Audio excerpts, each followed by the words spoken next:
റമദാൻ കഴിഞ്ഞാൽ നമ്മുടെ റമദാൻ മഖ്ബൂലാണ് എന്നതിന്റെ അടയാളം എന്താണ്?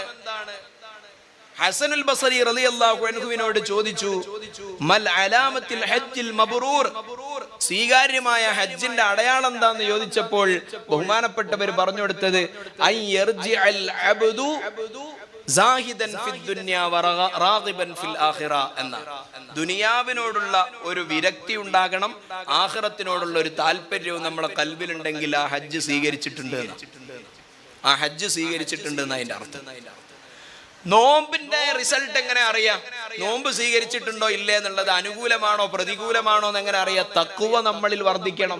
റമദാൻ മാസം കഴിഞ്ഞ് ഇനി തോന്നിയ പോലെ ആവാന്നാണെങ്കിൽ നമ്മളെ നോമ്പിന് ഫായിദല്ല എന്നതിന്റെ അർത്ഥം.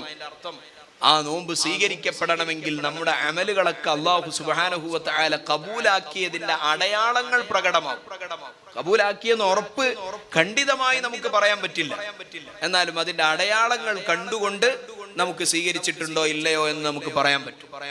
അപ്പൊ അതുകൊണ്ട് സ്വീകാര്യമായ അമലുകളാകണമെങ്കിൽ ഇനി അവസാന സമയം വരെ, റമദാനിന്റെ അവസാനത്തെ രാത്രി ഏറ്റവും പ്രധാനമാണ് എന്ന്. 30-ന്റെ രാത്രിയാണെങ്കിലും 29-ന്റെ രാത്രിയാണെങ്കിലും വളരെ സവിശേഷമാണ് എന്ന് ഹദീസിൽ വന്നിട്ടുണ്ട്. പക്ഷെ നമ്മൾ വളരെ അശ്രദ്ധയോടുകൂടെ കളയുന്ന രാത്രികളിൽപ്പെട്ട രാത്രി ഇന്നത്തെ നാളത്തെയൊക്കെ രാത്രി. നാളെ പെരുന്നാളാണെങ്കിലും സവിശേഷമായ രാത്രിയാണ്. പക്ഷെ ഈ റമദാൻ മാസം കഴിയുമ്പോൾ ഒരുപാട് തീരുമാനങ്ങളുടെ റമദാനായി. ഈ റമദാനോട് നമുക്ക് യാത്ര പറയാനായാൽ നമ്മുടെ വീടുകളിൽ, മക്കളിൽ, നമ്മളിൽ ആത്മീയമായ ഒരു മാറ്റം നമുക്ക് സാധ്യമാണ്. അല്ലാതെ നമ്മൾ എന്ത് ചെയ്താലും നമ്മളൊരു മാറ്റത്തിന്റെ തീരുമാനം എടുക്കുക. നേരത്തെ നിസ്കരിക്കും, സുന്നത്തായ നിസ്കാരങ്ങൾ ഉണ്ടാകും, ഖുർആൻ എല്ലാ ദിവസവും ഓതും, സ്വതക്കകൾ ഉണ്ടാകും, നല്ല സ്വഭാവം പെരുമാറ്റങ്ങളും കൈമുതലാക്കും തുടങ്ങിയ നല്ല നല്ല തീരുമാനങ്ങൾ നമുക്കുണ്ടെങ്കിൽ അത് ഇൻഷാ അല്ലാഹ് നമ്മുടെ ജീവിതത്തിൽ വലിയ മാറ്റങ്ങൾ, തുടർന്നുള്ള കാലത്തും നല്ല മാറ്റങ്ങൾ നമ്മളിൽ ഉണ്ടാക്കാൻ സാധിക്കും. റസൂലുള്ളാഹി സ്വല്ലല്ലാഹു അലൈഹി വസല്ലമ തങ്ങളോട് ജിബ്രീൽ അലൈഹിസ്സലാം വന്നിട്ട് ചോദിച്ചു. നബി സല്ലല്ലാഹു അലൈഹി വസല്ലമയോട് ജിബ്രീൽ അലൈഹിസ്സലാം ചോദിച്ചു, മതസ്സാഅ, എപ്പോഴാണ് ഖിയാമത്ത് നാൾ? റസൂലുള്ളാഹി സ്വല്ലല്ലാഹു അലൈഹി വസല്ലമ തങ്ങൾ പറഞ്ഞു, മൽ മസ്ഊലു അൻഹാ ബിഅഅലമ മിനസ്സാഇൽ. ചോദിക്കുന്ന ആൾക്ക് തന്നെ അറിയാമല്ലോ എപ്പോഴാണ് ഖിയാമത്ത് നാൾ, പ്രത്യേകം പറയേണ്ടതില്ലല്ലോ എന്ന് റസൂലുള്ളാഹി സ്വല്ലല്ലാഹു അലൈഹി വസല്ലമ തങ്ങൾ മറുപടി നൽകി. ശേഷം പറഞ്ഞു, വസഉഖ്ബിറുക അൻ അശ്റാത്തിഹാ, ആ ഖിയാമത്ത് നാളിന്റെ അടയാളങ്ങളെ കുറിച്ച് ഞാൻ അങ്ങേക്ക് പറഞ്ഞു തരാം എന്ന് റസൂലുള്ളാഹി സ്വല്ലല്ലാഹു അലൈഹി വസല്ലമ തങ്ങൾ പറഞ്ഞു. എന്നിട്ട് മുത്തുനബി സ്വല്ലല്ലാഹു അലൈഹി വസല്ലമ തങ്ങൾ പറയുന്ന ഒന്നാമത്തെ അടയാളം, ഇദാ വലദത്തിൽ അമതു റബ്ബഹാ. വേറൊരു റിവായത്തിൽ കാണാം, അൻ തലിദൽ അമതു റബ്ബതഹാ. അടിമ സ്ത്രീ തന്റെ യജമാനത്തിയെ പ്രസവിക്കലാണ് ഒന്നാമത്തെ അടയാളമായി നബി സല്ലല്ലാഹു അലൈഹി വസല്ലമ തങ്ങൾ പറഞ്ഞു കൊടുക്കുന്നത്. അടിമ സ്ത്രീ യജമാനത്തിയെ പ്രസവിക്കുക എന്ന് പറഞ്ഞാൽ എന്താണ്? അല്ലെങ്കിൽ അടിമ സ്ത്രീ തന്റെ മുതലാളിയെ പ്രസവിക്കുക എന്ന് പറയുന്നതിന്റെ അർത്ഥം എന്താണ്? ഇബ്നു ഹജർ റളിയല്ലാഹു അൻഹു അതിന്റെ വിശദീകരണം പറയുന്നത് കാണാം, യഖ്തലഫൽ ഉലമാഉ ഖദീമൻ വഹദീസൻ ഫീ മഅനാ ദാലിക്. അതിന്റെ അർത്ഥത്തിൽ പണ്ഡിതർക്കിടയിൽ ഒരുപാട് അഭിപ്രായ വൈജാത്യങ്ങളുണ്ട്. ഇബ്നു ഹജർ റളിയല്ലാഹു അൻഹു ഓരോ അഭിപ്രായങ്ങളെ എണ്ണി പറഞ്ഞുകൊണ്ട് നാലാമത്തെ അഭിപ്രായം പറയുന്നത്, അർത്ഥം പറയുന്നത്, അൻ യക്സുറൽ ഉഖൂഖു ഫിൽ ഔലാദ്. മാതാപിതാക്കളെ നിന്ദിക്കുന്ന മക്കൾ വർദ്ധിച്ചു വരലാണ് ഖിയാമത്ത് നാളിന്റെ ഒന്നാമത്തെ അടയാളമായി റസൂലുള്ളാഹി സ്വല്ലല്ലാഹു അലൈഹി വസല്ലമ തങ്ങൾ പറയുന്നത്. ഫയുആമിലുൽ വലദു ഉമ്മഹു മുആമലത സയ്യിദി അമതഹ്. അപ്പോൾ ഈ കുട്ടി സ്വന്തം ഉമ്മയോട് ഒരു അടിമയോട് യജമാനൻ പെരുമാറുന്നത് പോലെയാണ് കുട്ടികൾ ഉമ്മമാരോട് പെരുമാറുക. ഫയുആമിലുൽ വലദു ഉമ്മഹു, ഒരു കുട്ടി അവന്റെ ഉമ്മയോട് പെരുമാറുന്നത് ഒരു മുതലാളി തൊഴിലാളിയോട് പെരുമാറുന്നത് പോലെ, ഉടമ അടിമയോട് പെരുമാറുന്നത് പോലെയാണ് പെരുമാറുക. എന്തിന്റെ വിഷയത്തിൽ? മിനൽ ഇഹാനത്തി ബിസ്സബ്ബി വദ്ദർബി വല്ലിസ്തിഖ്ദാ, മാതാപിതാക്കളെ അവഗണിക്കുന്ന, നിന്ദിക്കുന്നതിൽ, ചീത്ത വിളിച്ചുകൊണ്ടും മടിച്ചുകൊണ്ടും പണിയെടുപ്പിച്ചുകൊണ്ട്. ഇന്ന് കുട്ടികൾക്ക് നമ്മൾ പണിയെടുക്കാനുള്ള ഉപകരണങ്ങൾ മാത്രമാണ്. അവരുടേത് അലക്കി കൊടുക്കാൻ, വീട്ടിൽ വരുമ്പോൾ നേരത്തിന് ഭക്ഷണം കൊടുക്കാനുള്ള വെറും ഒരു ഉപകരണമായി മാത്രം ഉമ്മമാർ മാറിക്കൊണ്ടിരിക്കുന്ന ഒരു കാലത്താണ് നമ്മൾ ജീവിച്ചുകൊണ്ടിരിക്കുന്നത്.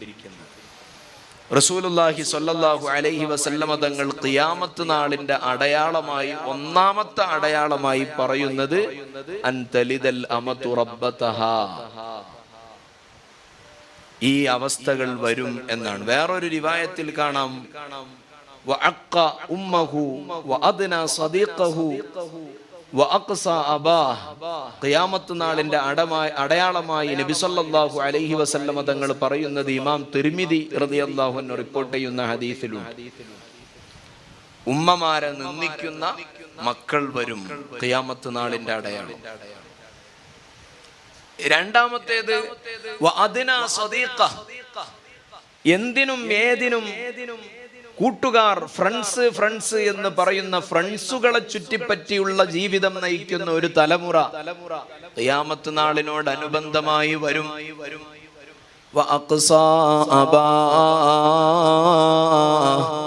ഉപ്പമാരെ വിദൂരത്താക്കുന്ന, ഉമ്മ പറയുന്നത് കേൾക്കാത്ത, ഉപ്പ പറയുന്നത് കേൾക്കാത്ത, കൂട്ടുകാരെന്താണോ പറയുന്നത് ഫ്രണ്ട്സിനെ മാത്രം ആശ്രയിച്ചുകൊണ്ട് ജീവിക്കുന്ന ഒരു ജനറേഷൻ ഖിയാമത്ത് നാളിനോടനുബന്ധമായി വരുമെന്ന് സയ്യിദുനാ മുഹമ്മദുർ റസൂലുള്ളാഹി സ്വല്ലല്ലാഹു അലൈഹി വസല്ലം തങ്ങൾ പറയുന്നത് ഇമാം തുർമുദി റളിയല്ലാഹു അൻഹു റിപ്പോർട്ട് ചെയ്യുകയാണ്.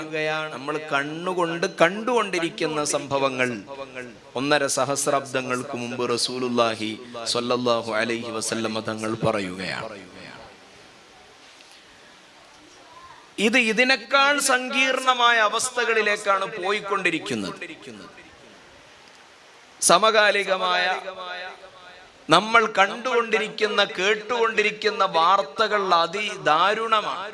സ്വന്തം ഉമ്മയെ കൊലപ്പെടുത്തിയ മക്കളുടെ വാർത്തകൾ നമ്മുടെ പരിസരങ്ങളിൽ നിന്ന്, കോഴിക്കോട് ജില്ലയിൽ നിന്ന്, ഫറൂഖ് കോർപ്പറേഷനിൽ നിന്ന് നമുക്ക് കേൾക്കേണ്ടി വരുന്നു. ഭർത്താവ് മരണപ്പെട്ട് ജോലിക്ക് പോയി, ഒരുപാട് ട്യൂമർ രോഗമായിട്ടും കഷ്ടപ്പെട്ട് ഒറ്റ മകനെ വളർത്താൻ വേണ്ടി വീട്ടുജോലി എടുത്തുകൊണ്ട് വളർത്തി 24 വയസ്സ് വരെ പോറ്റി വളർത്തിയ ഉമ്മയുടെ നെഞ്ചിലേക്ക് വിറക് മുറിക്കാൻ കൊണ്ടുവന്ന അരിവാളെടുത്തിട്ട് ഉമ്മാന്റെ നെഞ്ചിലേക്ക് കുത്തിയിട്ട് കൊലപ്പെടുത്തുന്ന ആഷിഖ് എന്ന് പറയുന്ന 24-കാരൻ 1 വർഷമായിട്ടില്ല നമ്മുടെ ജില്ലയിൽ ജയിലിലായിട്ട്. തിരുവനന്തപുരത്ത് വെഞ്ഞാറമൂടിൽ 5 പേരെ കൊലപ്പെടുത്തിയ അവരുടെ കൂട്ടത്തിൽ സ്വന്തം ഉമ്മാന്റെ തലക്കടിച്ചു, ഉമ്മ കഷ്ടിച്ച് രക്ഷപ്പെട്ടു, വല്യമ്മ മരണപ്പെട്ടു. ഖുർആൻ പറഞ്ഞില്ല എന്തിനാണ് കൊല്ല ചെയ്യപ്പെടുന്നത് എന്ന് പോലും. ഉമ്മ പ്രസവിച്ചതാണോ തെറ്റ് എന്ന് കരുതപ്പെടുന്നിടത്തേക്ക് കാര്യങ്ങളുടെ ഗതിവിധഗതികൾ ആകെ മാറിക്കൊണ്ടിരിക്കുന്ന ഒരു കാലത്താണ് നമ്മൾ ജീവിച്ചുകൊണ്ടിരിക്കുന്നത്. ഇവിടെയാണ് നഫീസത്തുൽ മിസ്രിയ റളിയല്ലാഹു അൻഹയുടെ അനുസ്മരണത്തിന്റെ പ്രസക്തി നമ്മൾ മനസ്സിലാക്കേണ്ടത്. അതിന്റെ മറുപടി എന്താണ്? സൊല്യൂഷൻ എന്താണ്? നമ്മൾ നഫീസത്തുൽ മിസ്രിയമാരാവാൻ ശ്രമിക്കുക എന്നതാണ് പുതിയ കാലം അനുഭവിക്കുന്ന പ്രതിസന്ധികളുടെ ഏറ്റവും വലിയ സൊല്യൂഷൻ. കാലഘട്ടത്തെ കുറ്റം പറഞ്ഞ് നമുക്ക് കൈ കഴുകി മാറി നിൽക്കാൻ, സമൂഹ ഗാത്രത്തിൽ നിന്ന് മാറി നിൽക്കാൻ നമുക്ക് കഴിയില്ല. ഇമാമുന ശാഫിഈ റളിയല്ലാഹു അൻഹു നേരത്തെ തന്നെ പറഞ്ഞു, 1200 കൊല്ലങ്ങൾക്ക് മുമ്പ് നമ്മളെപ്പോലുള്ളവർ ഇന്ന് പറയുന്ന എക്സ്ക്യൂസ്, അത് പറയാൻ നമുക്ക് നിർവാഹമില്ലെന്ന് ഇമാമുന ശാഫിഈ തങ്ങൾ പറഞ്ഞു തരികയാണ്. നഈബു സമാനനാ വൽഐബു ഫീനാ വമാലി സമാനിനാ ഐബുൻ സിവാനാ. നമ്മളിങ്ങനെ കാലഘട്ടത്തെ കുറ്റം പറയുന്നു. ആധുനിക കാലമാണ്, ടെക്നോളജി വികസിച്ച കാലമാണ്, ഉത്തരാധുനിക കാലമാണ്, പോസ്റ്റ് മോഡേൺ കാലമാണ്, റോബോട്ടുകൾ കാലത്തെ നയിക്കുന്ന കാലമാണ്, ആർട്ടിഫിഷ്യൽ ഇന്റലിജൻസിന്റെ കാലമാണ്. മക്കളോട് പറഞ്ഞിട്ട് കാര്യമില്ല എന്ന് നമ്മൾ പറയും. പക്ഷേ കാലഘട്ടത്തിനല്ല കുഴപ്പമുള്ളത്. വൽ ഐബു ഫീനാ വമാലി സമാനിനാ ഐബുൻ സിവാനാ. നമ്മളെ കാലഘട്ടത്തിന്റെ കുഴപ്പം നമ്മളാണ്, ഉമ്മയും ഉപ്പയും എന്നതാണ്. നമ്മൾക്കാണ് കുഴപ്പമുള്ളത്. വൽ ഐബു ഫീനാ, നമ്മൾ ഉത്തരവാദിത്വം നിർവഹിക്കേണ്ടതുപോലെ നിർവഹിക്കപ്പെട്ടിട്ടുണ്ടോ എന്നിടത്താണ് കാര്യം. മക്കളെ പഴി പറയാൻ നമുക്ക് നിർവാഹമില്ല, മക്കളെ കുറ്റം പറയാൻ നമുക്ക് നിർവാഹമില്ല. ആ മക്കളോടുള്ള ഉത്തരവാദിത്തത്തെ കൃത്യമായി നിർവഹിക്കപ്പെടാൻ നമുക്ക് കഴിഞ്ഞിട്ടുണ്ടോ എന്ന് ആലോചന നടത്തണം. അതിന് നമ്മുടെ ജീവിതം സംശുദ്ധമാകണം. മക്കൾ നന്നായതുകൊണ്ട് മാത്രം കാര്യമല്ല. മക്കള് നന്നായതുകൊണ്ട് മാതാപിതാക്കൾ രക്ഷപ്പെട്ടൊള്ളണം എന്നില്ല. മാതാപിതാക്കൾ നന്നായതുകൊണ്ട് മാത്രം മക്കള് രക്ഷപ്പെട്ടൊള്ളണം എന്നുമില്ല. നൂഹ് നബി അലൈഹിസ്സലാമിന്റെ മകൻ കൻആൻ വിശ്വാസം പുൽകാൻ ഭാഗ്യം ലഭിക്കാത്തവരാ. അല്ലാഹു സുബ്ഹാനഹു വ തആല നൂഹ് നബി അലൈഹിസ്സലാമിനോട് പറയുന്നത് വിശുദ്ധ ഖുർആനിലുണ്ടല്ലോ, യാ നൂഹു ഇന്നഹു ലൈസ മിൻ അഹ്ലിക്. നൂഹ് നബിയെ, അങ്ങയുടെ മകൻ അങ്ങയുടെ കുടുംബത്തിൽ പെട്ടവനേ അല്ല. ജന്മം നൽകിയ മകനെ സംബന്ധിച്ചുകൊണ്ട് നൂഹ് നബി അലൈഹിസ്സലാമിനോട് പറയുന്നു, അങ്ങയുടെ കുടുംബത്തിൽപ്പെട്ടവനെ അല്ല. ആര്? അങ്ങയുടെ മകൻ. ജന്മം നൽകി എന്നതുകൊണ്ട് ആ മകൻ നമ്മുടെ കുടുംബത്തിൽപ്പെട്ടവരായിക്കൊള്ളണമെന്നില്ല. എന്നാൽ ജന്മം നൽകാതെ തന്നെ വലിയ കുടുംബ ബന്ധത്തെ നമുക്ക് ഉണ്ടാക്കിയെടുക്കാനും കഴിയും. ഇമാം റാസി റളിയല്ലാഹു അൻഹു ഈ ആയത്ത് വ്യാഖ്യാനിച്ചുകൊണ്ട് പറയുന്നത് കാണാം, ഹാദിഹിൽ ആയത്തു തദുല്ലു അലാ അന്നൽ ഇബ്റത ബിഖറാബത്തിദ്ദീൻ ലാ ബിഖറാബത്തിൻ നസബ്. ദീനു കൊണ്ടുള്ള പരിഗണനയാണ് അള്ളാഹുവിന്റെ അടുക്കൽ ഉപകാരപ്പെടുന്ന കുടുംബ ബന്ധം എന്ന് പറഞ്ഞാൽ. അല്ലാതെ ജന്മം നൽകി എന്ന ബന്ധം അള്ളാഹുവിന്റെ അടുക്കൽ നമുക്ക് ഉപകാരപ്പെട്ടുകൊള്ളണം എന്നില്ല. മക്കൾക്ക് എത്രത്തോളം ദീനുണ്ടോ ആ ദീനു കൊണ്ടുള്ള ബന്ധമാണ് അള്ളാഹുവിന്റെ അടുക്കൽ നമുക്ക് ഉപകാരപ്പെടുന്ന ബന്ധം. നമ്മളിവിടുന്ന് മരണപ്പെട്ടു പോയാലും നാളെ നമ്മൾ ഖബറിൽ കിടക്കുമ്പോൾ ഇന്ന അഅമാലകും തുഅറദു അലാ അഖ്രിബായികും വഅശാഇരികും ഫീ ഖുബൂരിഹിം. നബി സല്ലല്ലാഹു അലൈഹി വസല്ലം തങ്ങൾ പറയാണ്, ആരെങ്കിലും മരണപ്പെട്ടു കഴിഞ്ഞാൽ ആ മരണപ്പെട്ടവർക്ക് അവരുടെ മക്കളുടെ അമലുകളെ മാതാപിതാക്കൾക്ക് കാണിച്ചു കൊടുക്കുകയാണ്. നമ്മൾ ചെയ്യുന്ന അമലുകൾ, നമ്മൾ ഇന്നിവിടെ ഒരുമിച്ച് കൂടിയിട്ട് ദിക്ർ ചൊല്ലുന്നു, തൗബ ചെയ്യുന്നു, സ്വതക്കകൾ മുന്നിടിക്കുന്നു, ധാരാളം ഖൈറാത്തുകൾ റമദാനിന്റെ അനുഗ്രഹീതമായ പകലിൽ നമ്മൾ ഇവിടെ നിർവഹിക്കുമ്പോൾ ആ നിർവഹിക്കുന്ന അമലുകൾ തുഅറദു അഅമാലുകും അലാ അഖ്രിബായികും വഅശാഇരികും ഫീ ഖുബൂരിഹിം. നമ്മളുടെ ബന്ധുക്കളുടെ ഖബറുകളിൽ ഇത് കാണിച്ചു കൊടുക്കും എന്നാണ്. ഇത് നമ്മളെ പള്ളിക്കാട്ടിലുള്ള ഉമ്മയും ഉപ്പയും ഒക്കെ കാണുന്നുണ്ട്. ഇൻ അമിൽതും ഖൈറൻ ഫസ്തബ്ശറൂ. നല്ലതാണ് ചെയ്യുന്നതെങ്കിൽ അവർക്ക് ഖബറിൽ വല്ലാത്ത സന്തോഷമാണ്. നമ്മളിങ്ങനെ നല്ലതിൽ ഏർപ്പെടുമ്പോൾ അത് കാണുമ്പോൾ ഖബറിൽ അവർക്ക് വലിയ ആശ്വാസമാണ്.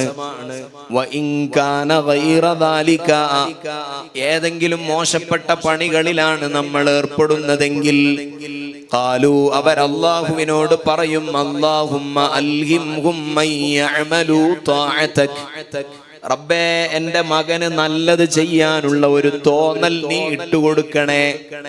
കാരണം നമ്മുടെ ഖബറിലും നമുക്ക് ആശ്വാസമായി സ്വസ്ഥമായി ഒന്ന് കിടക്കണമെങ്കിൽ നല്ല മക്കളുണ്ടാകണം, നല്ല മക്കളാകണം. കാരണം ഖബറിൽ നമ്മൾ കിടക്കുന്ന അവസ്ഥ അൽ മയ്യിതു ഫിൽ ഖബരി കൽ ഗരീഖിൽ മുതഗബ്ബിസ്, വെള്ളത്തിൽ മുങ്ങിപ്പൊന്തുന്നവരെ പോലെ അസ്വസ്ഥരായിട്ടാണ് മയ്യത്ത് ഖബറിൽ ഉണ്ടാവുക. പെട്ടെന്ന് ചിലപ്പം അനുഭവിക്കുന്ന ശിക്ഷയിൽ നിന്ന് അല്ലാഹു ഒരു മോചനം നൽകും. ആ ഖബറിലെ ശിക്ഷയിൽ മോചനം നൽകും. അപ്പൊ ഈ ഖബറാളി നമുക്കാണെന്നുണ്ടെങ്കിൽ നമ്മൾ അല്ലാഹുവിനോട് ചോദിക്കും ബിമനിൽ തുഹാദി, ഇതെങ്ങനെയാണ് എന്റെ ദറജ മാറിയത്, എന്റെ അവസ്ഥ, എന്റെ ശിക്ഷ എങ്ങനെയാണ് ഉയർത്തപ്പെട്ടത് എന്ന് ചോദിക്കുമ്പോൾ അല്ലാഹു സുബ്ഹാനഹു വ തആലയിൽ നിന്ന് മറുപടി ലഭിക്കും ബിസ്തിഗ്ഫാരി വലദിക ലക്, നിങ്ങളുടെ മകന്റെ അല്ലെങ്കിൽ മകളുടെ ഇസ്തിഗ്ഫാർ കൊണ്ടാണ് നിങ്ങൾ രക്ഷപ്പെട്ടത് എന്ന് അല്ലാഹു സുബ്ഹാനഹു വ തആലയിൽ നിന്നുള്ള മറുപടി.